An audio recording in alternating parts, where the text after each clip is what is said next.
Acte la révérend pasteur.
Nous avons la joie en ce jour pour cette réunion ici au nom de notre Seigneur Jésus.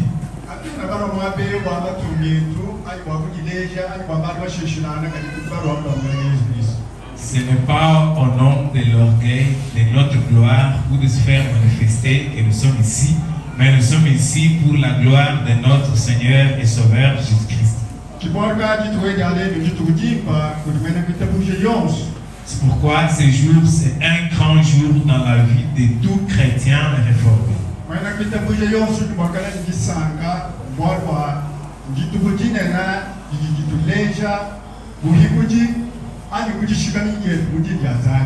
Tout croyant doit être caractérisé par l'allégresse, parce que c'est un jour que nous commémorons le triomphe, la gloire de notre Seigneur Jésus-Christ.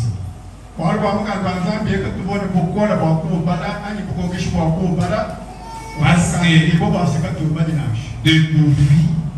de pouvoir, de l'autorité, de posséder et d'exploiter la Bible.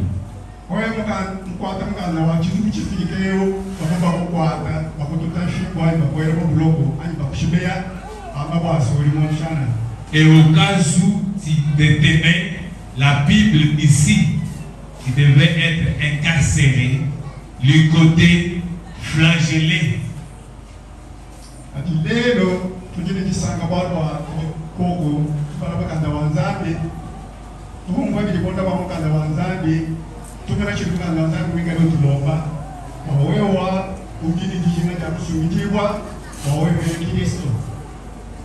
Mais aujourd'hui, nous avons la joie de tenir la Bible, de la lire, de l'exploiter, d'écouter ce que Dieu veut que nous soyons.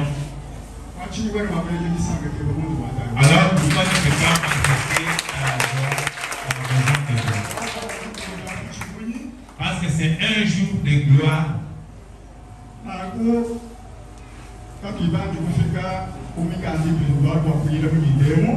Avant d'arriver au texte que nous avons lu et que nous devons méditer en ce jour,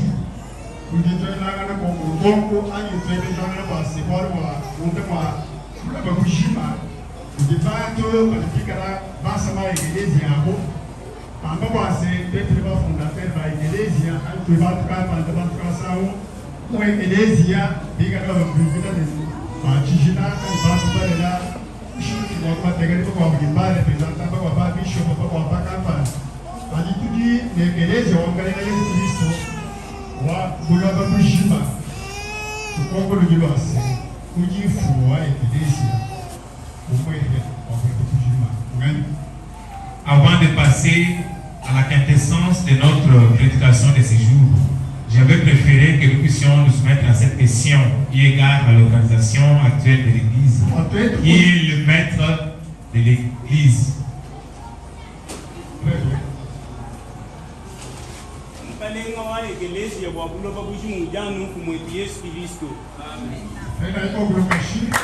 Acclamation de gloire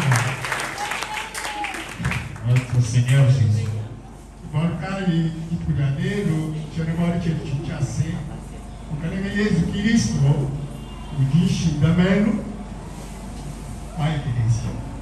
Pourquoi notre thème de séjour est ainsi intitulé Jésus-Christ est le fondement de l'Église. Un sujet, thème décortiqué en 3 parties.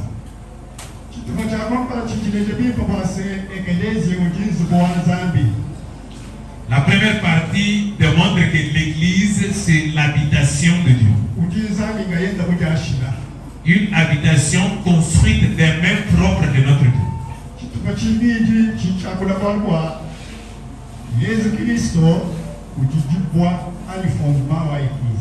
La deuxième partie décrit Christ comme la pierre angulaire, le fondement de l'Église.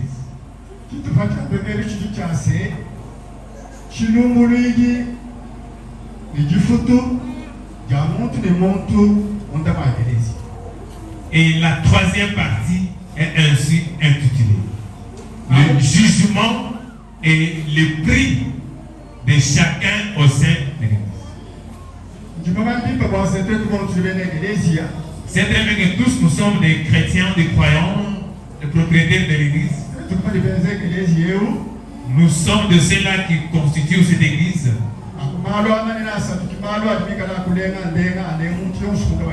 Alors, ces 3 choses sont celles qui te touchent, qui me touchent au sein de l'Église.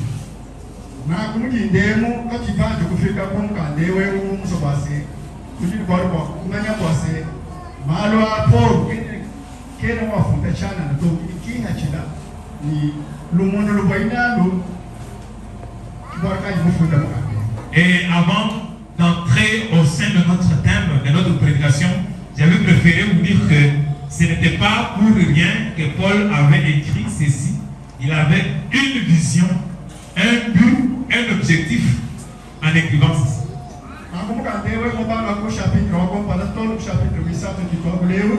Alors, ce livre que nous avons ici, pour commencer avec le premier chapitre.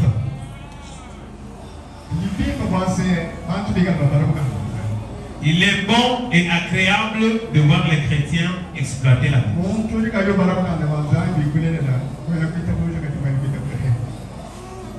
C'est lui, un chrétien, ou bien un croyant qui ne lit pas la Bible, c'est un faux croyant.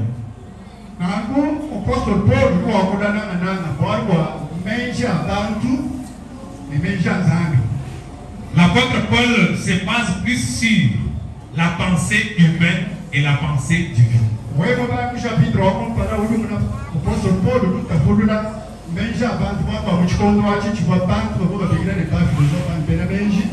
Alors, si vous commencez avec le premier chapitre, vous allez vous rendre compte que l'apôtre Paul est en train de décrire la pensée humaine. Parce qu'à ce temps-là, il y avait des gens appelés philosophes.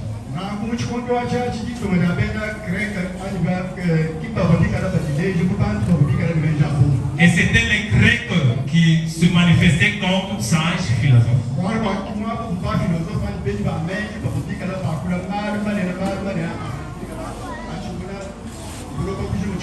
Car c'était en Grèce où se trouvaient les sièges même des philosophes, des penseurs, des sages qui se caractérisaient par une pensée ayant tendance à dominer le monde entier. Alors, dans cette troisième partie, l'apôtre Paul s'adresse aux Corinthiens.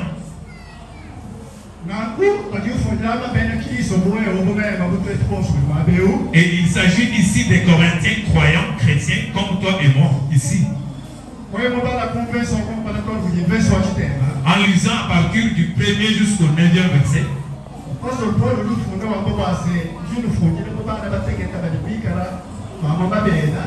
l'apôtre Paul dit que je vous écris comme des petits enfants, des bébés qui t'aiment.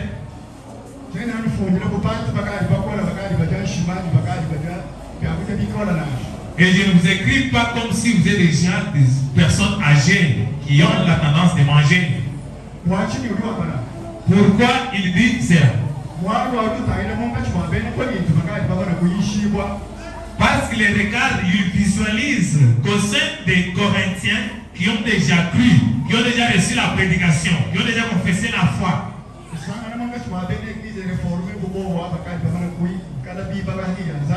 il les retrouve au sein des réformés, déjà baptisés, qui ont déjà confessé la foi, qui ont déjà même appris.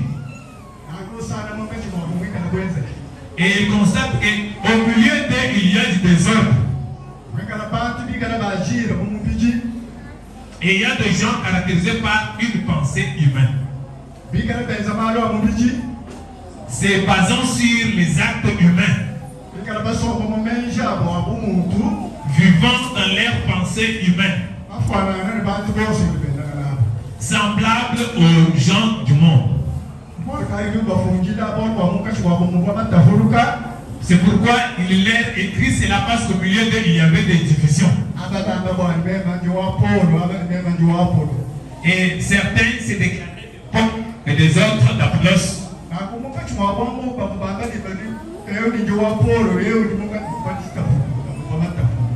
Alors, en se déclarant de Paul et d'Apollos, c'est un signe de division. C'est pourquoi l'apôtre Paul pleure. C'est Paul la question. Qui suis-je, mon Paul, et qui est Apollos même que vous? Moi, Paul et Apollos, nous sommes tous des serviteurs de Dieu. Moi, je bâtis. Et Apollos asperge. Moi, je sème mon Paul. Et Apollos asperge de l'eau. Mais c'est lui qui fait germer toutes choses, n'est-ce pas Dieu? Parce que tu peux semer le maïs, l'arachide, pensant que ça va apparaître. Et à un moment donné, ça ne va pas germer. N'est-ce pas, c'est Dieu qui fait germer toutes choses.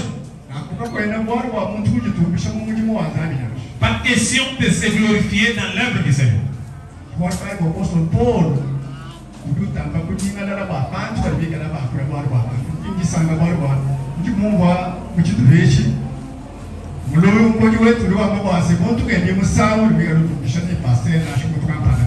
J'ai été si joyeux dans cette première partie quand j'ai suivi le modérateur dire que quand vous passez devant ici, n'exécutez pas un chant qui glorifie votre pasteur non plus.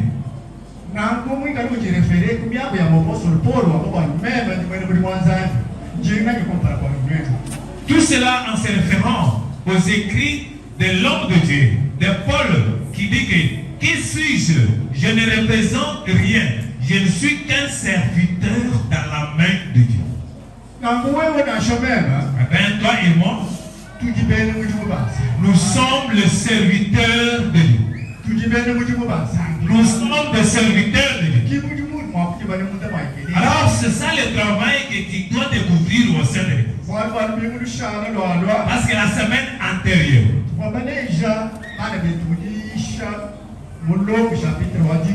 nous avons montré à nos bien-aimés dans la prédication tirée en Rome chapitre 10. Et là l'apôtre Paul décrit très bien que tout croyant est prédicateur. Amen, amen. Amen. Alors je ne sais pas si au sein de l'église, toi tu y as quel rôle. Je ne sais pas si au sein de l'église, toi tu as quelle mission. Alors tu pourras passer à l'examen de conscience pour découvrir le travail que tu effectues au sein de l'église. Au verset 10, l'apôtre Paul, il montre très bien la mission reçue de la part de Dieu. Amen, amen. Amen. Il démontre très bien la mission reçue de la part de Dieu. Alors, toi au sein de l'église, quelle est la mission que tu as reçue de Dieu? Parce qu'au début que tu as commencé à croire, à recevoir, à écouter, à entendre la prédication au sein de l'église réformée, il est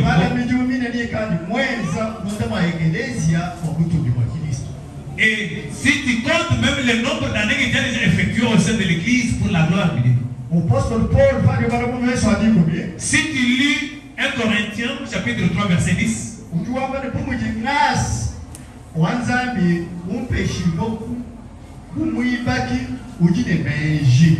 selon la grâce de Dieu qui m'a été donnée, j'ai posé les fondements comme un sage architecte. Un sage architecte.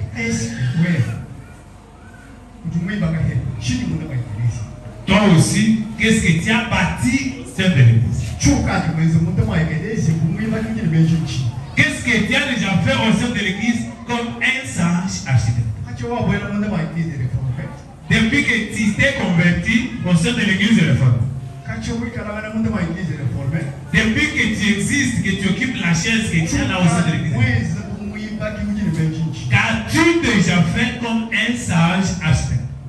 Amen, amen. Amen. C'est la question que je me pose et que tu te poses. Et il ajoute,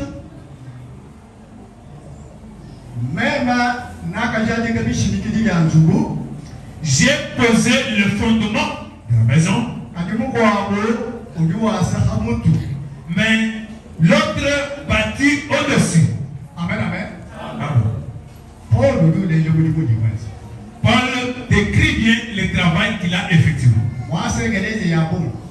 Il a bâti beaucoup d'églises. Dans plusieurs endroits où il passait, il laissait l'église.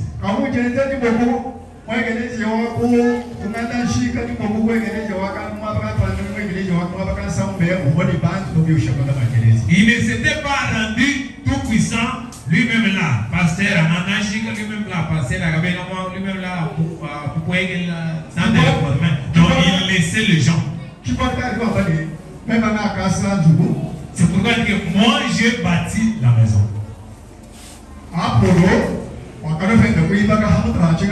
Et Apollos est venu construire au-dessus de toi de la maison. Eh bien, toi comme chrétien au sein de l'église réformée, n'imagine pas que l'œuvre du Seigneur, c'est l'œuvre appropriée au pasteur. Bien, c'est l'œuvre consoler les gens, c'est l'œuvre du pasteur de l'ancien. Le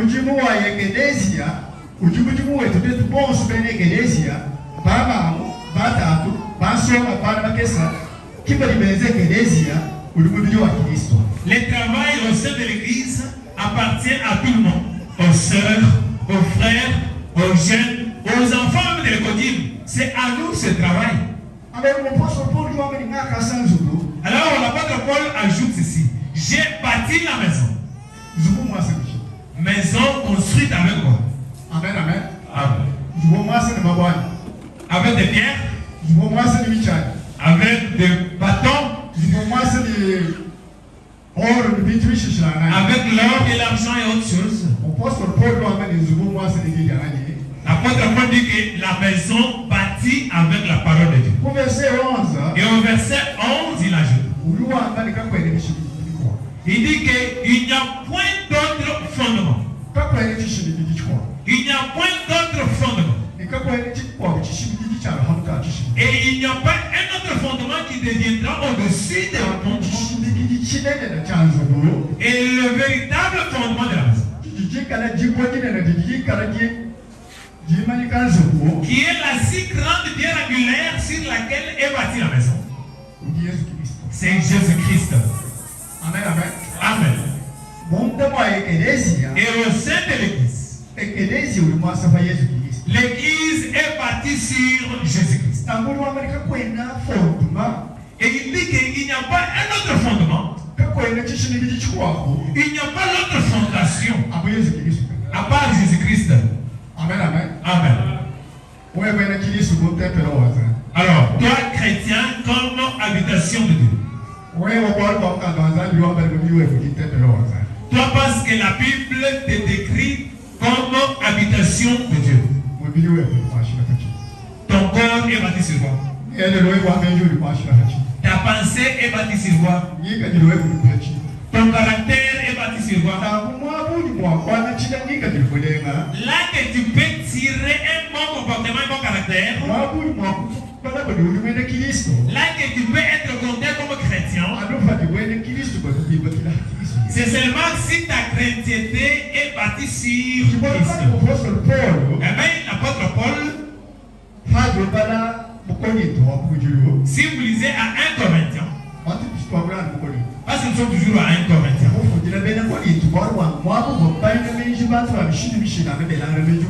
Pourquoi il s'adressait plus aux Corinthiens? Parce que c'est là où se trouvaient beaucoup de sages et philosophes. Et les autres qualifiaient les prédicateurs de la parole de Dieu comme des imbéciles, des insensés. Et les autres qualifiaient les chrétiens comme les chômeurs qui n'ont rien fait. Des fois même toi aussi, quand tu viens encadrer les mamans, les jeunes, les sœurs, les enfants, les vols de dimanche, chanter même au piano que il manque à faire. Quand il aura fait, il ne viendra pas. Et peut-être l'autre est venu aujourd'hui parce que c'est dimanche, parce que hier et le lendemain n'était pas là. Il a vu sa mère aller à l'église, il dit, oh, tu pars où? Tu pars aussi à l'église. Il ne connaît même pas son travail. Amen. C'est pourquoi l'apôtre Paul dit que les pensées humaines sont vaines, vanité de vanité. Amen. Les pensées humaines sont vaines. Elles ont leur fin. Mais la parole de Dieu demeure éternellement. Amen. Si tu as la parole de Dieu en toi, la parole de Dieu qui est Christ Jésus, si tu lis à Jean chapitre 1er, que au commencement était la parole était Dieu, elle était avec Dieu. Elle a pris chair, elle est devenue homme. Amen. Et habite au milieu de nous. Amen. Et bien l'apôtre Paul, il dit que je ne suis pas appelé pour annoncer autre chose. Amen. Alors nous, au sein de nos maisons, au sein de nos familles, quel est le travail que tu as au sein de ta famille là, comme chrétien? Parce que l'église commence dans le foyer. Quand tu commences l'église au sein du foyer, l'église pourra s'agrandir. Amen. Quel est le travail que tu as comme chrétien au sein du foyer? Comment est-ce que tu as éduqué tes enfants au sein de l'église? Nous tous nous avons un grand travail au sein de l'église. Comme nous avons déjà pris Jésus-Christ comme Seigneur et Sauveur, la mission que nous avons est d'annoncer la bonne nouvelle. La bonne nouvelle qui commence dans la maison, qui s'avance au marché, au lieu de service. Partout où tu peux te retrouver, là tu es un prédicateur de la bonne nouvelle. Mais ce n'est pas seulement un prédicateur de tes affaires privées, même un prédicateur de la politique, mais privilège les affaires de Dieu. C'est pourquoi l'apôtre dit que moi j'ai parti la maison. Apollos est parti aussi au-dessus de ma maison. C'est comparable avec la maison que nous avons ici. Jésus-Christ a construit la maison. Et c'est lui-même le fondement de l'église. Alors nous les chrétiens, nous sommes comme les briques qui constituent l'église. Amen. Chaque brique a un travail au sein de l'église. Alors s'il n'y a pas cette brique, où viendra se poser l'autre brique? Tu dois te rendre compte que toi, chrétien au sein de l'église, tu as une grande mission de maintenir la maison. Amen. Sache que tu as une brique, tu dois maintenir la maison. Nous sommes marqués par l'oubli au sein de l'église réformée. Nous qui se déclarons comme les réformés qui sont revenus à la vraie parole de Dieu. Dans les comportements zéro. Amen. pose-toi la question. Quel est le travail que tu as au sein de l'église? On peut le voir même à Kassanji. Paul dit que moi j'ai bâti la maison. Après, on va gagner. Paulos a l'inspiration. Na kufondoma wanzo mutu libasa Yesu Kristo. Et le fondement de la maison que nous avons bâti, c'est Jésus-Christ. Andichuba ni kwa kwa Yesu. Alors, qu'est-ce que tu as déjà annoncé pour le Seigneur Jésus? Andichuba ni kwanza kwa Yesu. Qu'est-ce que tu as déjà fait aussi pour le Seigneur Jésus? Na como apóstolo Paulo, tema wetu mwenye conversa wa Dieu kumi na mwa. L'apôtre Paul, avec notre grand thème au verset 11, ujukwamba nikakwene muntu limwa kujaji kabishikiri bikwabo. Anu byombi byakamana kujaji kibwa bidi Yesu Kristo maintenant. Car personne ne peut poser un autre fondement que celui qui a été posé, à savoir Jésus-Christ. Amen, amen. Amen. Attention. Je vais dire attention là-dessus. Attention, nous traversons un moment si périlleux. Un moment de la fin.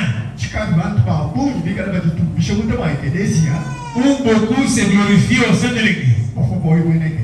Oubliant même le maître de l'église. Tu verras même beaucoup de gens courir derrière eux.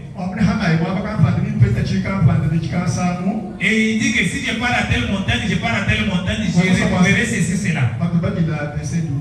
Je vais préférer qu'on fasse lire au verset 12. Verset 12. 1 Corinthiens chapitre 3, verset 12.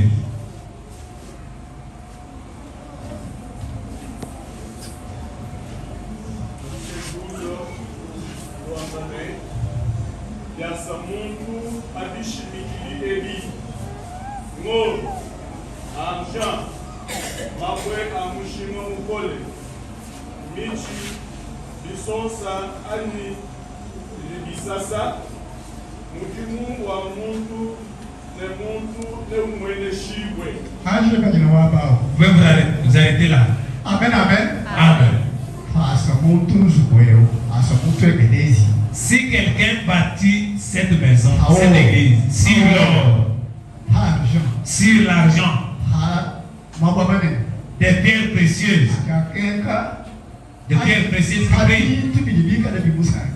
sur les choses qui le plaisent. Amen, amen. Amen. C'est un travail qui se trouve au sein de l'église actuellement. Actuellement, beaucoup de gens viennent au sein de l'église pour avoir de l'argent.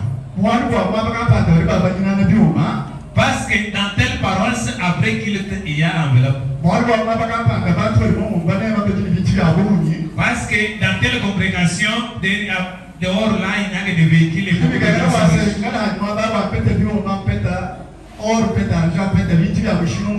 Donc si j'adhère aussi à cette église, j'aurai l'argent. Tu as bâti ta maison sur l'argent. Le fondement de ton église, de ta maison, c'est l'argent.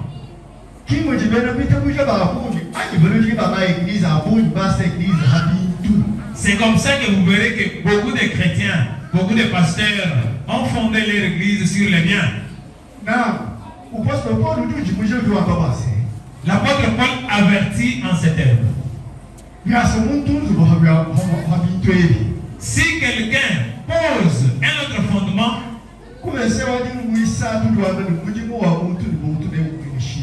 et au verset 13 dit que l'œuvre de chacun sera manifestée. Là où tu as posé ta foi, là où tu as posé ton intelligence, là où tu as posé ta religion, toute œuvre sera manifestée. Sera manifestée.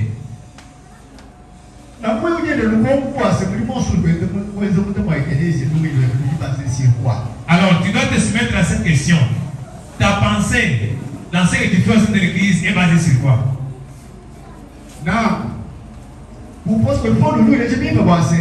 L'apôtre Paul dit ceci. Jésus-Christ est la pierre angulaire. Et nous tous nous sommes bâtis sur Christ Jésus.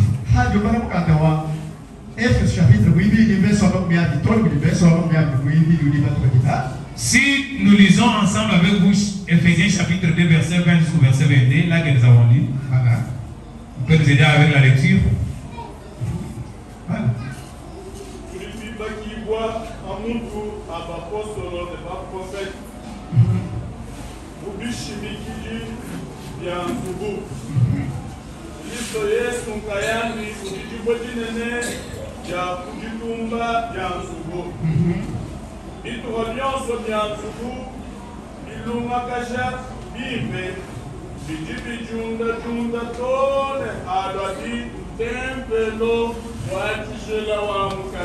Amen, amen. Amen. Nous sommes partis sur les apôtres.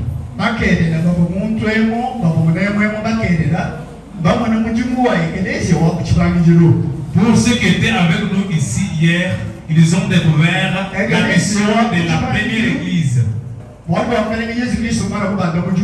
Après que Christ est eu au ciel, l'œuvre de Dieu n'a pas pris fin. Les apôtres ont continué avec l'œuvre du Seigneur parce qu'ils étaient les envoyés. C'est pourquoi l'œuvre du Seigneur est arrivée ici en Bujumaï. C'était le travail des apôtres et des prophètes de ce temps-là. Et tu diras, pasteur, tu parles des prophètes, mais chez nous n'avons pas de prophètes. Un prophète, c'est quelqu'un qui me dit même tout ce que je veux. Sache que Dieu est aussi prophète parce que tu as le temps d'annoncer aux gens la bonne nouvelle de Dieu. Parce que tout ce que tu dis n'appartient pas à un homme. Tout ce que tu dis doit appartenir à Dieu. Et bien tu seras appelé prophète. Amen, amen. Amen. Pour faire battre l'église du Seigneur. Tous ces gens ont le travail au sein de l'église. Il dit que Jésus-Christ est la pierre angulaire. Nous nous sommes fondés sur la pierre angulaire.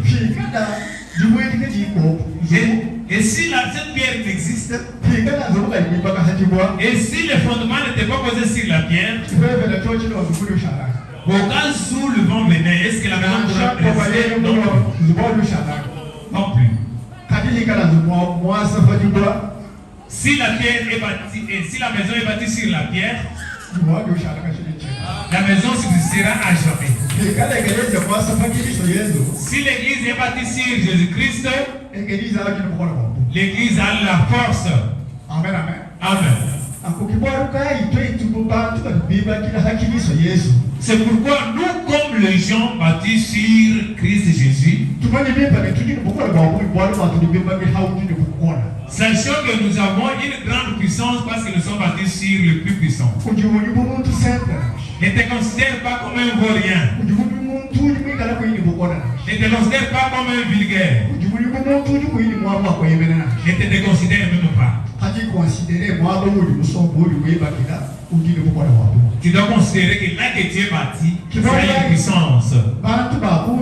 Beaucoup de gens aiment toujours les gens qui ont bâti sur l'église, sur les futilités.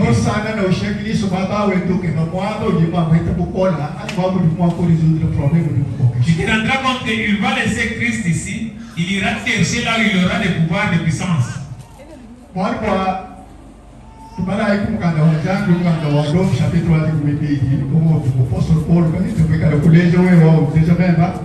Lisons Romains chapitre 12. 10. Chapitre 10. Verset, on va verset 8.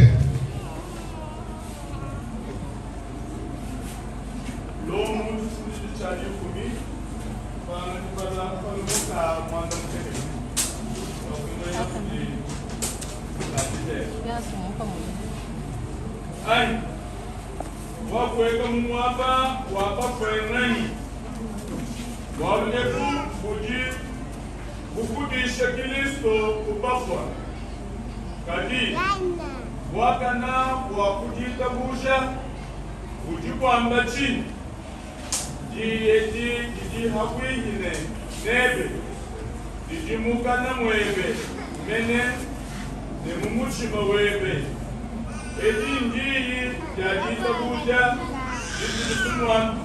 jikuditwambila bantu kuwa shikul ne mukana mwebane Yesu uli mukale yuitabuja mumutima webane nzandi wakamubisa kubafwa ne usunyidibwe amen. Amen, amen, Amen. amen. Cette parole n'est pas loin de toi.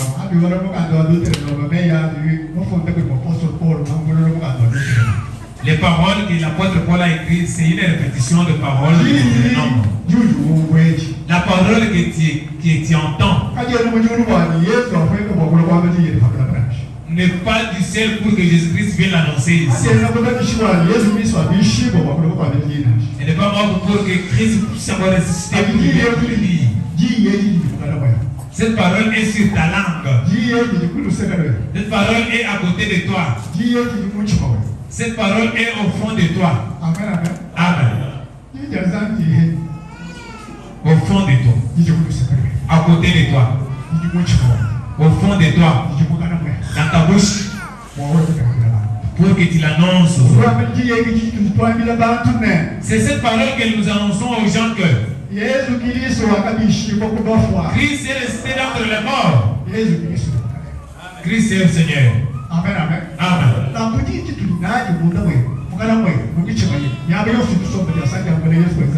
La parole que nous avons appartient-elle à Christ? Christ est mort ressuscité. Et au ciel intercède pour nous. Amen, amen. Amen. Il n'y a pas d'autre intercesseur. Il n'y a pas un autre intercesseur qui peut plaider en ta faveur le bonheur. L'unique intercesseur, c'est Jésus-Christ. C'est notre avocat. C'est pourquoi tous tes problèmes, ta souffrance, ta joie, ton bonheur dans ta vie, tu dois l'abattre sur Christ. Amen. Tu dois le placer en Christ Jésus. Et tu seras heureux dans ta vie.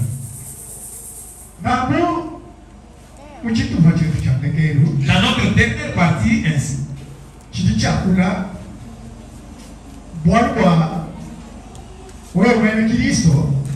Parle d'un chrétien, toi. Il doit savoir que le jugement est sorti. Mais tout ce que tu as fait au sein de l'église,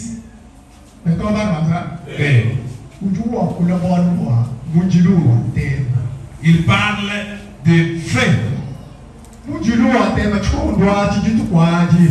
Le fait qui pourra apparaître cette fois-là. Toute ton œuvre, tout ton travail sera mesuré cette fois-là.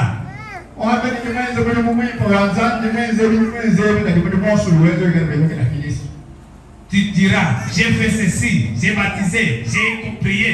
Tout ce que tu fais doit être bâti sur Christ. Avec une foi sincère. Avec l'assurance que Christ est ton sauveur et ton Seigneur. Il est le seul qui est mort et ressuscité. Mort pour moi. Tout ce que j'ai ne lui appartient pas. Et bien si tu as cette foi, tu pourras servir Christ. Tout ce que tu feras, parce que ça aura un salaire.